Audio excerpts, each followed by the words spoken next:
لله نحمده ونستعينه ونستغفره ونؤمن به ونتوكل عليه ونعوذ بالله من شرور أنفسنا ومن سيئات أعمالنا من يهده الله فلا مضل له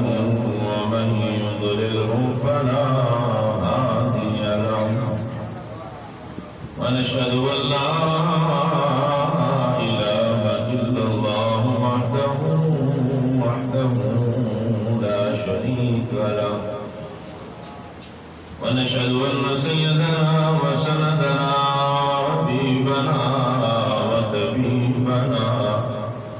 وطبيب قلوبنا وملجأنا ومولانا محمدا عبده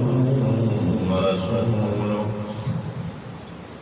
أما بعد فأعوذ بالله من الشيطان الرجيم بسم الله الرحمن الرحيم وإذ ابتلى إبراهيم ربه آمنت بالله صدق الله العظيم إن الله وملائكته يصلون على النبي يا أيها الذين آمنوا صلوا عليه وسلموا تسليما اللهم صل على سيدنا ومولانا محمد وعلى آل سيدنا ومولانا محمد وبارك وسلم وصل عليه الصلاة والسلام عليك يا سيدي يا رسول الله وعلى آلك وأصحابك يا سيدي يا حبيب الله الصلاة والسلام عليك يا خاتم النبيين وعلى آلك وأصحابك يا رحمة للعالمين مكاتولا مكاتيكر مكاتولا مكاتيكر حکومت مصطفیٰ دیے جتو مجرم بری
پوچھیا جے رب پوچھیا تکی مگ سے جواب اس نے فرمایا جواب اس نے فرمایا زیارت مصطفیٰ دیے جی تو مجرم بری ہوں دے کوئی جے گالیاں دے جواب مسکرا دینا کوئی جے گالیاں دے جواب مسکرا دینا دعا دے نیاز بنوں دعا دے نیاز بنوں اے عادت مصطفیٰ دیے جی تو مجرم بری ہوں دے ہدایت مصطفیٰ دیے جی تو مجرم بری ہوں دے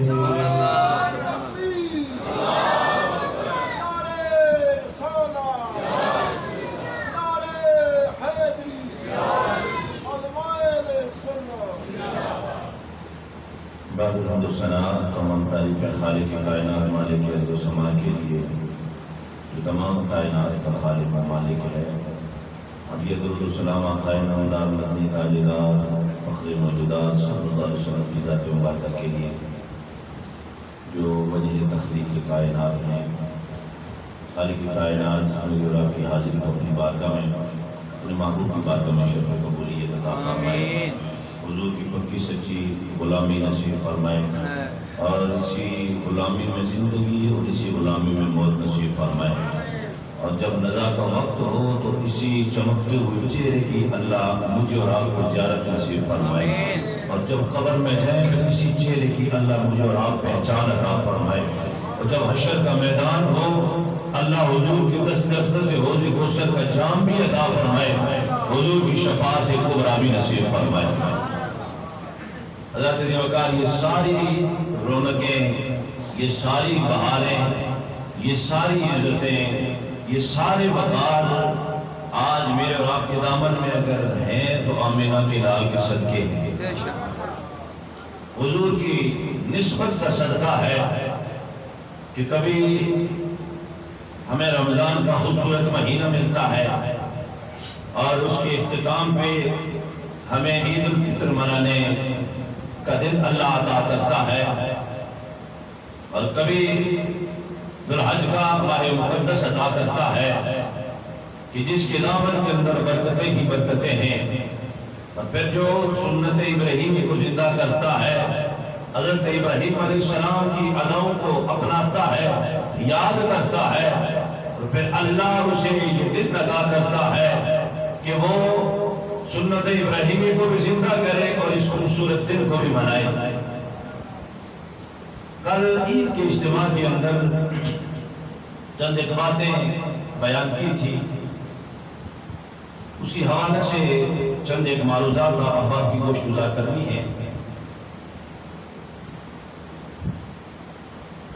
نبی کریم صلی اللہ علیہ وسلم کی بارگاہ میں چند صحابہ نے سوال کیا یا رسول اللہ صلی اللہ علیہ وسلم یہ قربانیاں کیا ہیں حضور نے فرمایا اے میرے صحابہ اے میرے غلاموں یہ تمہارے باپ حضرت ابراہیم علیہ السلام کی سنت ہے ان کی ادائیں ہیں اور چند جمعے پیچھے گزر چکی ہیں ہم نے تفصیلاً اس حوالے سے بات کی کہ حج کے متعلق کہ حج ہے کیا ان دنوں کے اندر وہاں جب مصطفیٰ کی غلام جاتے ہیں، اللہ کے بندے جاتے ہیں، وہاں جا کر اپناتے کیا ہے، کرتے کیا ہے؟ تو جس طرف غور و فکر کیا جائے، توجہ کی جائے، تو ہر مقام پر اللہ کے پیاروں کی ادائی یاد آتی ہے۔ وہ چاہے صفا و مروہ ہو، مقام ابراہیم ہو، یا حجر اسود ہو، یا کوئی اور مقام ہو، جہاں پر بھی جائے وہاں پر اللہ کے پیاروں کی ادائیں یاد آتی ہیں، نظر آتی ہیں، اور انہوں نے اللہ کی محبت، خدا کے عشق میں ڈوب کر ان کاموں کو کیا ہے، اپنایا ہے، اور اس کا رزلٹ اور صلہ اللہ نے یہ دیا ہے، کہا تم نے میری محبت میں یہ عمل کیا ہے، قیامت کی شروع تک یہ عمل جاری اور ساری رہے گا۔ سبحان اللہ، بے شک۔ تو یہ اللہ کے پیاروں کی ادائیں ہیں جنہیں آج وہاں جا کر اپنایا جاتا ہے۔ صفا اور مروہ، یہ یہاں میں اگر آپ کو کہوں کہ یہاں دوڑو، اور یہ کہوں کہ یہاں پہ یہ دوڑنا عبادت ہے، ذہن میں سوال پیدا ہوتا ہے یا نہیں؟ تو پہاڑیوں کے درمیان ایک چکر لگانا، بھاگنا، دوڑ لگانا، اللہ فرماتا ہے میں تمہارا حج اس وقت تک قبول نہیں کرتا جب تم میری حاجرہ کی صدا کو اپناؤ گے۔ سبحان اللہ، بے شک۔ مقام ابراہیم پہ جا کر جب تک نفل نہیں ادا کرتے میں تمہاری عبادت کو قبول نہیں کرتا۔ اللہ نے عمرہ اور حج کا حصہ بنا دیا ہے، تو پتہ چلا جو خدا کی محبت میں عمل کیا جاتا ہے اللہ ان یادوں کو مٹنے نہیں دیتا، قیامت کی شروع تک اللہ دلوں کے اندر ان ہستیوں کی محبت پیدا فرما دیتا ہے۔ حضرت نے مقام انہی اداؤں میں سے ایک ادا اس بات کو مکمل کر کے تو حضور کے صحابہ نے جب سوال کیا تو حضور نے فرمایا صحابہ یہ تمہارے باپ حضرت ابراہیم علیہ السلام کی سنت ہے۔ یا رسول اللہ صلی اللہ علیہ وسلم یہ تو بات سمجھ آ گئی کہ یہ ابراہیم علیہ السلام کی سنت ہے۔ یا رسول اللہ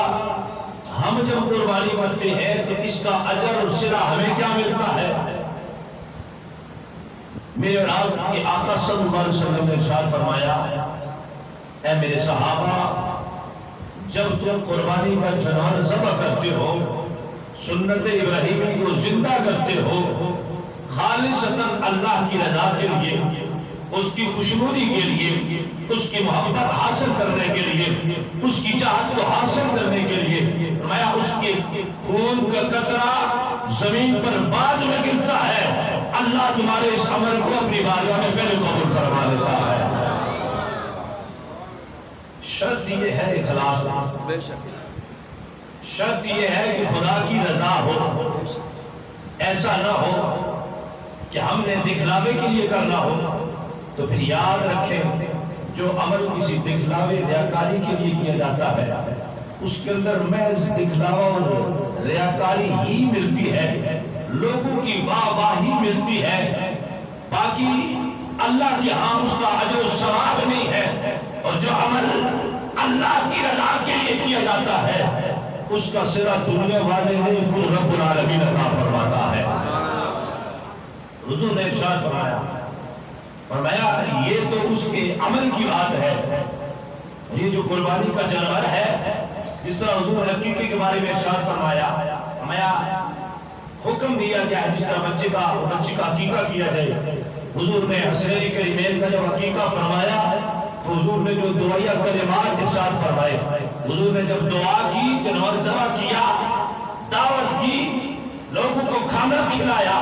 حضور نے ہاتھ اٹھائے دعا کی یا اللہ یہ جانور ذبح کیا گیا ہے عقیقے کے طور پر ان بچوں کی جان کا صدقہ اتارنے کے لیے، اللہ اس جانور کے بالوں کے صدقے ان بچوں کے بالوں کی حفاظت فرما، اس جانور کے خون کے صدقے ان بچوں کے خون کی حفاظت فرما، اس جانور کی جان کے بدلے ان بچوں کی جان کی حفاظت فرما۔ پتا چلا کہ جانور جو ذبح کیا جاتا ہے اللہ کی رضا کے لیے صدقے کی صورت میں کیا جاتا ہے، اللہ صدقے کے بدلے افات و بلیات کو انسان کے وجود سے اٹھا لیا کرتا ہے۔ فرمایا جس طرح عقیقے کا جانور ذبح کیا جاتا ہے، اسی طرح فرمایا ہر ایک بال کے بدلے جب قربانی کا جانور ذبح کیا جاتا ہے،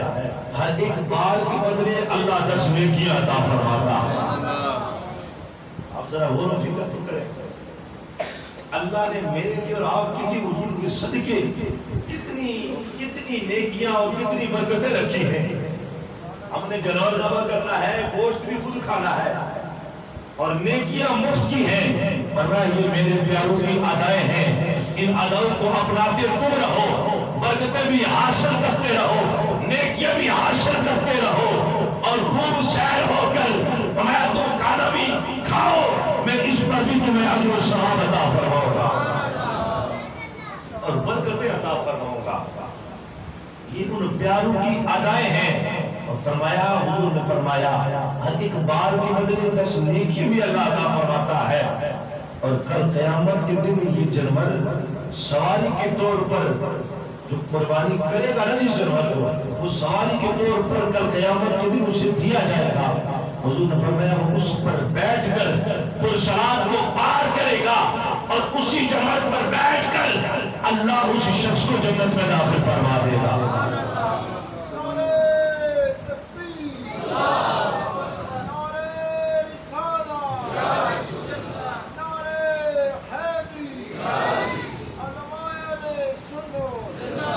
کیونکہ جو عمل اللہ کی رضا کے لیے کیا جاتا ہے وہ عمل اللہ کی بارگاہ میں مقبول ہوتا ہے۔ اور پھر یہ بات بھی ذہن نشین ہونی چاہیے کہ اگر دکھلاوا ریاکاری ہو تو وہ عمل ضائع جاتا ہے، اس پر نیکی کا کوئی خیال نظر نہیں آتا۔ ہمیں اگر اللہ کی بارگاہ سے نیکی کی ضرورت ہے تو پھر ہم نے جو عمل کرنا ہے وہ اللہ کی رضا کے لیے کرنا ہے۔ فرمایا صفا اور مروہ میری نشانی میں سے نشانی ہے، کیونکہ حضرت حاجرہ کے قدم لگے ہیں، ان کی ادائیں ہیں۔ فرمایا جو جانور قربانی پر ذبح کیا جاتا ہے اللہ نے فرمایا یہ بھی ہماری نشانی میں سے نشانی ہے۔ جو جانور اللہ کے نام پہ ذبح کیا جائے وہ قربانی کا جانور اللہ کی نشانی میں سے نشانی بن سکتا ہے۔ اور ایمان سے بتائیں جو شخص اللہ کی رضا کے لیے اپنی جان قربان کر دے، مصطفیٰ کی عزت و ناموس کے لیے اپنا سب کچھ قربان کر دے، اللہ اسی میں اتنی برکتیں عطا فرمائے گا۔ اگر جانور کو اللہ اپنی نشانی بنا سکتا ہے تو پھر انسان جسے اپنا خلیفہ اپنا نائب بنا کر دنیا کے اندر بھیجا ہے اسے اللہ کتنی عزتیں اور کتنی برکتیں عطا فرمائے گا۔ یہ انسان ساری زندگی بیٹھ کر سوچتا رہے اللہ کی اتنی برکتیں ہیں، اتنی رحمتیں ہیں، ہماری زندگیاں ختم ہو سکتی ہے اور ان کی برکتیں اور رحمتیں ختم نہیں ہو سکتی۔ اور کل عید کے اجتماع کے اندر ایک پیغام آپ کی سماعتوں میں نظر کیا کہ جہاں پر ہم نے قربانی کرنی ہے رب کی نبی اس کے حلال میں سے سنت ابراہیمی کو زندہ کرنا ہے، وہاں پر فقط ہم نے یہ نہیں کرنا کہ ہم نے سب سے پہلی تو بات یہ ہے کہ جو جانور ذبح کیا جائے وہ ہر عیب سے پاک ہو، اور دوسری بات وہ جانور جن پیسوں سے خریدا جائے وہ رزق حلال ہو۔ یہ بات پہلی میں نے 2-3 جمعے پہلے بھی پراپر اس میں جمعہ پڑھایا ہے۔ قربانی کا جو جانور حج کے متعلق میں نے بات کی کہ اگر حرام کا پیسہ ہے تو اس کا حج بھی قبول نہیں ہوتا اور اس میں سے یہ قربانی کا جانور بھی اللہ اسے قبول نہیں فرماتا۔ سب سے پہلی ابتدا کی بات یہ ہے، اور دوسری بات ہم نے اللہ کی رضا کے لیے عمل کرنا ہے، اور تیسری بات سنت ابراہیمی کو ہم نے زندہ کرنا ہے، اور چوتھی بات کہ ہم نے حضرت ابراہیم علیہ السلام کی ادا کو اپنانا ہے، حضرت اسماعیل علیہ السلام کی ان اداؤں کو اپنانا ہے۔ اگر والدین ہیں تو حضرت ابراہیم علیہ السلام کا کردار آپ کی سیرت ان کے سامنے ہے، اولاد ہے تو ان کے سامنے حضرت اسماعیل علیہ السلام کا کردار واضح نظر آتا ہے۔ اپنی جان سے بڑھ کر اور کیا چیز محبوب ہوتی ہے، لیکن اللہ کے خلیل نے جب آ کر اپنے بیٹے کو یہ بات بتائی، بیٹا میں خواب دیکھتا ہوں کہ میں تمہیں ذبح کر رہا ہوں۔ آج کا بیٹا ہوتا تو وہ طرح طرح کی باتیں کرتا، طرح طرح کے سوال کرتا، پہلے تو بدنیزی پہ اترتا اور نہ جانے کتنے سوال کرتا، لیکن قربان جو حضرت اسماعیل ذبیح اللہ علیہ السلام کی عظمتوں پر، آپ کی عظمتوں پر ہماری نسلیں بھی قربان ہو۔ باپ نے یہ نہیں کہا بیٹا اللہ کی طرف سے حکم ہے، بلکہ فرمایا بیٹا میں نے خواب دیکھا ہے کہ میں تمہیں ذبح کر رہا ہوں، کیونکہ باپ بھی اللہ کا نبی ہے، بیٹا بھی اللہ کا نبی ہے، بیٹا بھی جانتا ہے اللہ کے نبی کو جو خواب ہوتی ہے وہ خواب کوئی قصہ کہانی نہیں، وہ وہی ہوتا ہے جو رب کی بارگاہ سے پیغام آیا کرتا ہے۔ بیٹا سمجھ گیا، کہا ابو جان اگر آپ کو حکم ہے تو پھر دیر کس بات کی ہے، تاخیر کس بات کی ہے، آپ وہ عمل کر ڈالیے جس کا آپ کو آپ کے رب نے حکم دیا ہے۔ رہی بات آپ کے بیٹے کی تو ستجدنی انشاءاللہ من الصابرین، کہا رب نے چاہا تو آپ مجھے صابرین میں صبر کرنے والوں میں پائیں گے۔ آج کی نوجوان نسل کو میں اپنے نوجوان بھائیوں کی سماعتوں کی نظر آج کا یہ پیغام دینا چاہتا ہوں، جہاں پر ہم نے قربانی کے جانور کو اس کی خدمت کرنی ہے، اسے اللہ کی راہ میں قربان کرنا ہے اور اسے ہار ڈالنے ہیں، اس کی خدمت کرنی ہے، اسے نلانا ہے، دوستوں کو دکھانا ہے، اس کو متعارف کروانا ہے کہ یہ میں اللہ کی رضا کے لیے لے کے آیا ہوں، یہ قربانی کا جانور ہے۔ اسی رب کا حکم ہے، جس رب کے حکم پر ہم قربانی کرتے ہیں، اسی رب کا بھی حکم یہ ہے کہ اپنے والدین کے ساتھ اس میں سلوک کرو۔ میری رضا چاہتے ہو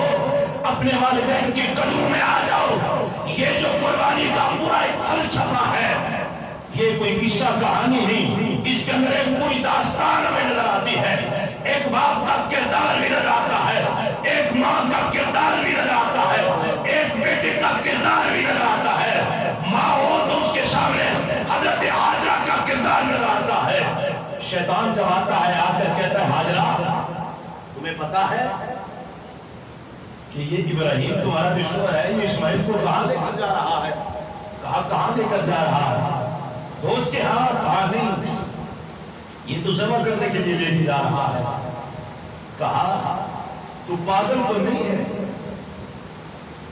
ایک بیٹا اور وہ بھی اتنا پیارا جس کی پیشانی میں نور نبوت چمک رہا ہے، اور اتنے عرصے کے بعد اللہ نے بیٹا دیا، اور کوئی باپ ایسا عمل کر سکتا ہے؟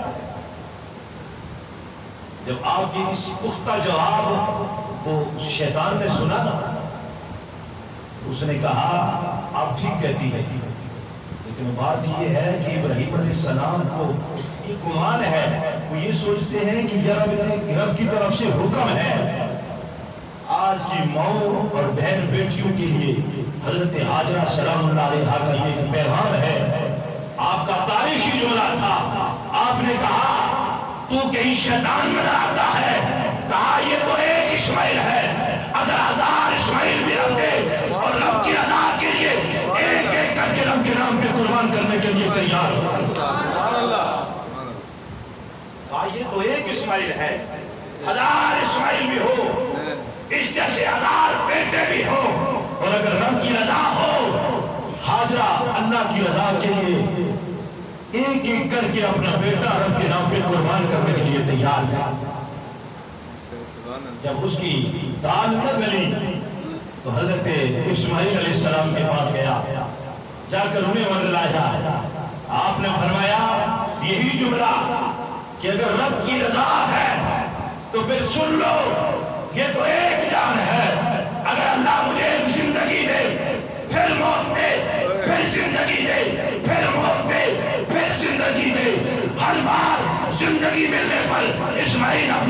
کے نام پر قربان ہونے کے لیے تیار ہے۔ یہ ایک بیٹی کا کردار ہے جو پیغام دیا جا رہا ہے، اور جب اس کی بات نہ بنی تو اب حضرت ابراہیم علیہ السلام کے پاس گیا، جا کر انہیں یہ بات کہی، ہاں کہ ساری زندگی جو کی آزمائش پہ گزری ہے، امتحانات پہ گزری ہے،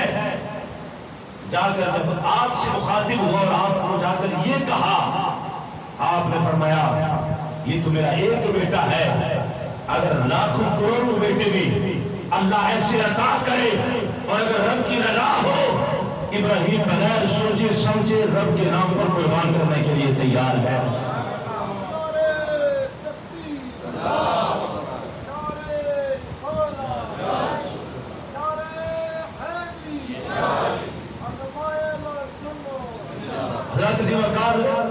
یہاں پر ہمیں بہت سارے کردار نظر آتے ہیں، ہم نے اپنی زندگیوں میں ان ہستیوں کے کردار کو داخل کرنا ہے۔ باپ ہو تو اس نے حضرت ابراہیم علیہ السلام کا کردار اپنانا ہے، ماں ہو تو اس نے حضرت حاجرہ سلام اللہ علیہا کا کردار اپنانا ہے، اور اگر بیٹا ہو تو اسے حضرت اسماعیل علیہ السلام کا کردار اپنانا ہے۔ پھر دیکھو اللہ تمہیں کتنی عزتیں عطا فرماتا ہے، کتنی کامیابی عطا کرتا ہے۔ اللہ دونوں جہانوں کی عزتیں تمہارا مقدر فرما دے گا۔ اور یہاں پر ایک مسئلہ، یہ تو وہ قربانیاں ہیں، وہ ان ہستیوں کے ذکر ہیں جنہوں نے اللہ کی رضا کے لیے عمل کیا اور اپنے خوبصورت جیسے بیٹے کو بھی نہیں دیکھا، اللہ کی رضا کے لیے رب کے نام پر قربان کر دیا۔ لیکن یہاں پر ہم نے یہ خیال رکھنا ہے، ہمارے معاشرے کے اندر جب قربانی کی جاتی ہے وہاں یہ خیال نہیں رکھا جاتا، بلکہ کوشش کی جاتی ہے میں اگر قربانی کرتا ہوں تو میں یہ دیکھوں گا کہ مجھے قاری صاحب نے گوشت بھیجا یا نہیں بھیجا۔ یہ طریقہ بن چکا ہے، ہماری ایک رسم بن چکی ہے، ہم نے اس کو ختم کرنا ہے کیونکہ ہم نے جو عمل کیا ہے وہ اللہ کی رضا کے لیے کیا ہے۔ تو ہم نے کوشش یہ کرنی ہے جب قربانی کا جانور ذبح کیا جائے تو معاشرے کے اندر، محلے کے اندر، اپنی گلی کے اندر بندے کو پتہ ہوتا ہے کہ کس نے قربانی کی ہے یا کس نے نہیں کی۔ اس میں سے ہم نے یہ خیال کرنا ہے کہ ہمارے قریب کوئی ایسا شخص تو نہیں کہ قربانی کے دن بھی جسے ایک بوٹی نہ ملے گوشت۔ ہم نے اس چیز کا خاص خیال رکھنا ہے۔ اور ایسے لوگ بھی موجود ہیں جو پورا سال گوشت کی خوشبو بھی نہیں سن سکتے، یہ ایک اللہ کا نظام ہے۔ فرمایا ایسے مواقع پر وہ لوگ جو سارا سال گوشت نہیں کھا سکتے، فرمایا رب کے نام پر دو، رب کے نام پر جنات کو ذبح کر کے اللہ کے ان بندوں کو کھلاؤ، فرمایا رب کی رضا بھی حاضر ہو جائے گی، رب کی محبت بھی مل جائے گی۔ ہم نے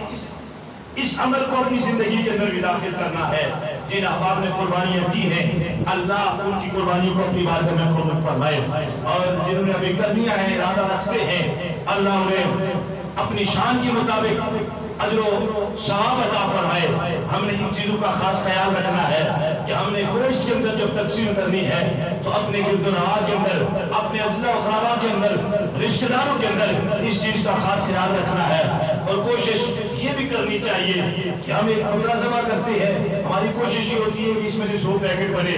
اور پورے علاقے کے اندر میں تقسیم کروں۔ کوشش اتنی کریں بے شک 10 گھروں کے اندر گوشت چلا جائے، اتنا ہو کہ کم از کم آپ کا دیا ہوا گوشت ایک ٹائم کا کوئی سالن بنا کے کھا سکتا۔ یہ نہیں 10 بندے اگر گوشت بیچے تو وہ گوشت اتنا سا ہو، ایسا نہیں ہے، بلکہ کوشش کریں اگر کسی غریب کے گھر